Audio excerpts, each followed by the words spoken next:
Bonjour à toutes et à tous, vous écoutez Cinécast, salut Thibaut. Salut Guillaume. Aujourd'hui on vous parle d'un film qui s'appelle Minuit dans l'univers ou Midnight Sky en anglais. C'est un film dont on vous avez peut-être entendu parler puisqu'il sort sur Netflix ce 23 décembre et c'est un film qui a été longtemps publicité. Pourquoi ? Parce que c'est George Clooney derrière la caméra et devant la caméra avec aussi Felicity Jones et David Oyelowo dans un film de drame et de science-fiction. Pourquoi ? Parce que ça raconte l'histoire, donc déjà dans un monde post-apocalyptique, on précise, de Augustine, un scientifique solitaire basé en Arctique. Augustine, c'est donc George Clooney, qui tente l'impossible pour empêcher l'astronaute Sully, joué par Felicity Jones, et son équipage de rentrer sur Terre, car il sait qu'il y a une catastrophe planétaire qui est imminente. Donc en gros, c'est ne venez pas, et il doit envoyer un message aux astronautes. Je propose qu'on s'écoute un extrait de la bande-annonce.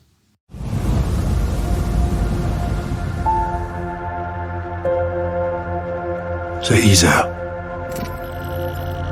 C'est un vaisseau spatial. Il revient d'une planète sur laquelle on avait misé notre avenir. Il faut que j'entre en contact avec eux. Bientôt, il sera trop tard. Hey, Sanchez. Ouais. Tu nous mettrais un peu d'ambiance ? C'est parti.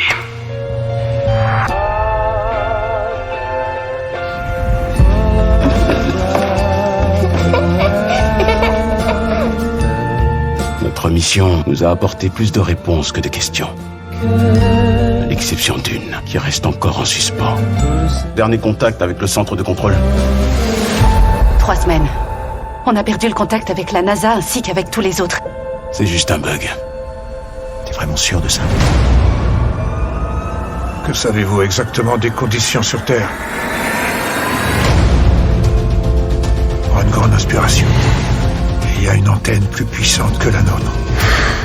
Si on arrive à y aller, on pourra communiquer. Ici, Ether. Vous me recevez ? Il va falloir faire un tour dehors. Les coms sont toujours en place. Alors Thibaut, dans ce film, George Clooney, il est confiné en fait, quoi. Il est là, grosse barbe, tout seul en Arctique, à envoyer des messages. C'est un film pré-Covid. Lui, c'est un peu ça. C'est un peu le scientifique reclus dans cette petite station tout seul parce que les autres membres de la station ne sont plus là, tout simplement. Et donc, son grand objectif pendant plus ou moins la moitié du film, je dirais, c'est d'arriver à entrer en contact avec ces astronautes qui sont en mission et donc les prévenir du danger imminent.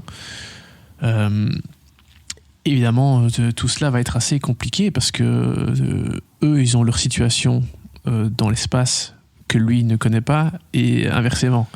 Lui aussi, eux ne savent pas ce qui se passe sur Terre vu que voilà, les communications sont brouillées, sont cassées. Et voilà, et du côté d'Augustine, il va aussi se passer des choses. Voilà, tout va pas être juste pépère dans sa station. Bon, ça va pas être The Thing non plus. Oui, c'est ça. Mais voilà, ils vont quand même se passer des choses aussi. Peut-être qu'il est pas tout seul.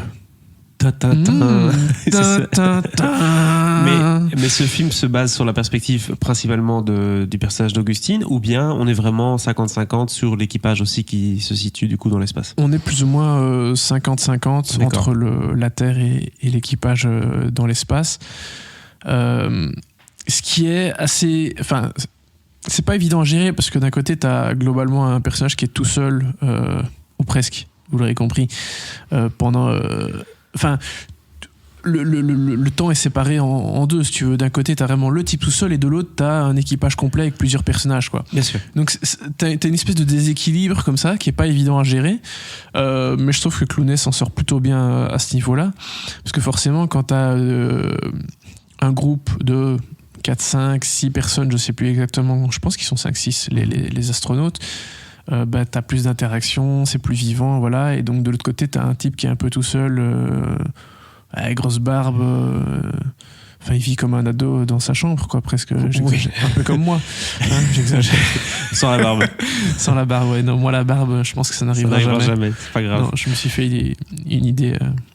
Mais enfin, je me suis fait une raison, pardon. Et donc voilà, t'as vraiment deux types de dynamiques complètement différentes. avec évidemment ce lien entre les deux qui est de pouvoir réussir à rétablir les communications. Et évidemment, une fois qu'elles sont rétablies, les choses vont quand même pas être faciles non plus, parce qu'il reste quand même toute la problématique à régler. Enfin, la raison pour laquelle ils doivent se contacter. Voilà. Donc, ça se passe en 2 temps, chaque fois dans 2 endroits séparés. Et dans l'ensemble, je trouve que ça fonctionne plutôt bien. Voilà, j'aime plutôt bien Clooney en tant que réalisateur. Je sais pas si tu as vu beaucoup de ses films, mais j'ai revu il y a pas longtemps. Je pense que je l'ai revu avant de voir Midnight Sky, The Ides of March, là, son film sur les coulisses du pouvoir, où il jouait le candidat à la présidentielle. Avec Ryan Gosling aussi. La course pour les démocrates à la présidentielle. Donc la pré-présidentielle. Ouais, entre guillemets. La primaire. Oui, la primaire. Voilà. Il en a fallu du temps avant pour la maternelle, mais c'est autre chose. Enfin bref, dans l'ensemble, je trouve que c'est plutôt un bon réalisateur et qui a tendance à choisir des chouettes sujets. Alors, c'est souvent les sujets qui sont assez profonds, mine de rien. Ouais. Donc, on a l'habitude de voir George Clooney, on se dit, bah, c'est George Clooney, c'est Nespresso Man et tout. Mais en fait, non, il va souvent choisir des trucs, des bouquins, du matériel qui est pas, c'est presque du Ad Astra. J'ai envie de dire qu'on n'est pas que dans un film simple avec les gentils, les méchants, la terre, Non, il y a un sous-texte. Il y a souvent une réflexion, il y a un sous-texte, effectivement, comme tu le dis, derrière. Et c'est ce qui rend les choses intéressantes. On sait que Clooney, sa grande cause, c'est plutôt le Darfour, donc plutôt le nord de l'Afrique. Il est vraiment impliqué là-dedans. Donc c'est quelqu'un qui a des valeurs, et c'est pas juste l'acteur qui cachetonne et qui va toucher son chèque et voilà. C'est un gros film de science-fiction Netflix et voilà quoi. Bah, il est impliqué, et quand il s'implique dans certaines causes, voilà, il le fait à fond. Et puis sa femme est quand même à l'ONU, haute émissaire à l'ONU. Enfin bref, voilà. Il a un certain sens. Quoi ? Fonctionnaire. Oui, certes. Mais enfin bon, il a quand même un certain sens, certaines valeurs. Et donc ici, bien que ce soit pas peut-être aussi direct que que d'autres de ses films, il y a quand même évidemment un sous-texte écologique, etc. Enfin, il y a pas mal de choses assez intéressantes. Mais pour moi, la partie que j'ai préférée dans le film, c'est celle qui concerne les astronautes, parce qu'il y a vraiment une chouette bande. Le casting des astronautes, c'est quand même Felicity Jones, David Oyelowo, Tiffany Boone, Demian Bichir, un acteur mexicain que j'adore et je trouve que ça faisait longtemps qu'on l'avait pas vu, Kyle Chandler, de ta série préférée. Et de Wolf of Wall Street, quand même. Oui. Un agent du FBI. C'est vrai. Mais voilà, c'est quand même pas dégueulasse quoi, comme casting. Non. Tu vois, c'est des comédiens, ça peut fonctionner ensemble. Et ce qui est génial aussi, et ça c'est assez cool, parce qu'au moment où j'ai vu le film, il y avait une espèce de petit, ça a duré quand même bien une demi-heure, une espèce d'interview de George Clooney par Cate Blanchett. Pourquoi Cate Blanchett va savoir. Elle était dispo ce jour-là. Ouais, et qu'ils ont fait par Zoom évidemment. Oui, elle étant en train de tourner le film de Guillermo del Toro à Londres. Et lui était aux États-Unis. Et Clooney expliquait dans ce Q&A qu'il a dû intégrer la grossesse de Felicity Jones à ce moment-là. Et elle n'était pas encore à 7 mois. Ah oui, c'est 8 mois où ça se voit, tu vois. Mais c'est quand même quelque chose que, voilà, c'est pas hyper physique comme rôle, mais un petit peu. Et donc, ça a même chamboulé son esprit au point de modifier un peu le scénario et d'inclure vraiment la grossesse dans le scénario, parce que forcément, au moment, t'as quand même des astronautes qui vivent. J'ai un spoiler là. Non. Des extraterrestres. Non, j'ai une femme enceinte qui se fait bouffer par ma langue a fourché. Oui, c'est pas Alien dans l'espace.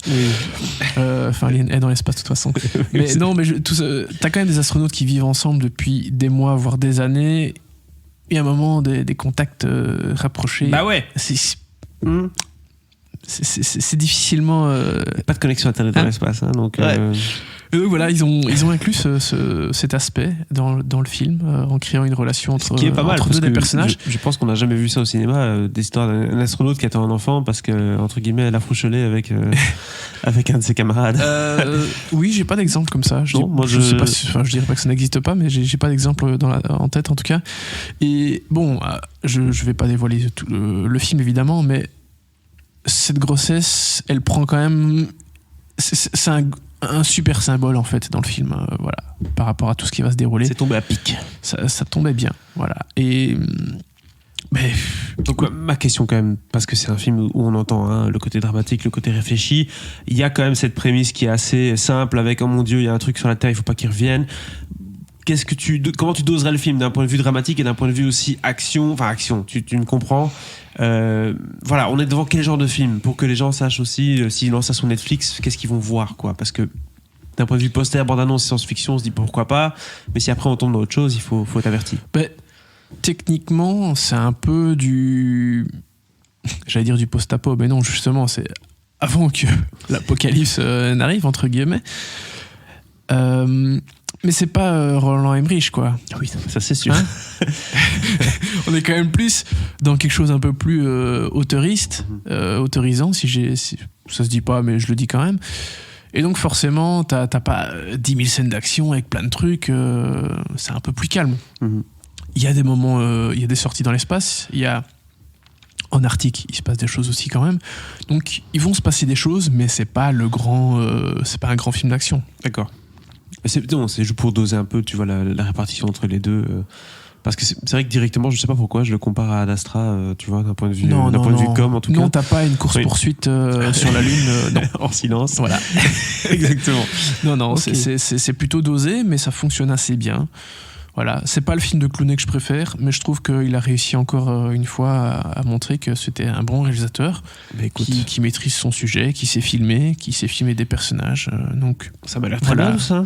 Bien joué, Georges. Qu'est-ce que tu donnes du coup à ce film? Bien joué, Clooney. Et Clooney.